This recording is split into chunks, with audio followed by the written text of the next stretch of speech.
7 أسرار عن المرأة لا يعرفها الرجال. أولا، المرأة ما كتنساش القسوة ديالها، واخا كتسامح كتبقى فيها شي حاجة لداخل اللي ما كتنساهاش. ثانيا، المرأة كتفكر بالعاطفة ديالها، يعني ديما كتبغي أن الراجل يعبر لها على المشاعر ديالو، مرة ما تنساش.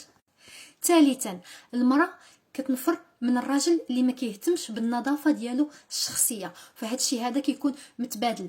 كيف ما الراجل كيبغي ان المراه تكون ديما لابسه ومقاده ومعطره، راه سبق لي قلتها لكم في فيديو اخر، راه حتى المراه كتبغي ان الراجل يكون مهتم بالنظافه ديالو، نقي، مسائل راكم عارفين. رابعا، المراه كتبغي المدح، مثلا فاش كتلبس شي حاجه زوينه ولا كتقاد، ما فيها باس الا شكرتيها، الا عبرتي ليها على انها عجبك، انها تبدلت فيها شي حاجه، انك مهم تبدا تشكرها في مسائل بحال هكايا.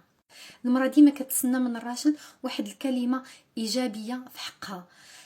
حاجه بحال هذه كتخليك كتفوز بزاف الحوايج عند المراه. خامسا، المراه واخا تبان لك بسيطه وسهله، ولكن عندها واحد الذكاء.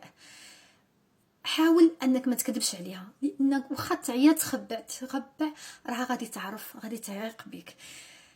احنا النساء كنعرفوا مسائل بحال هذه، فتجنب هذه المساله نتاع الكذوب. والمساله ديال الكذوب راه خص بجوج نتجنبوها، النساء والرجال، حتى النساء ما يكذبوش على الرجال. سادسا، المراه ما كتبغيش دير شي حاجه اللي هي مفروضه عليها، ما تفرضش عليها.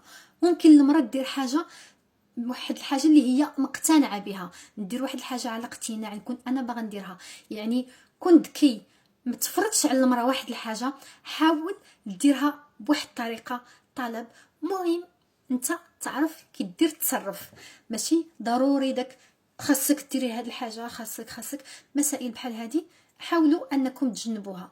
وهذه للرجال والنساء كذلك، حتى نتوما ما تصرفوش مع الرجال بهذه الطريقه هذه.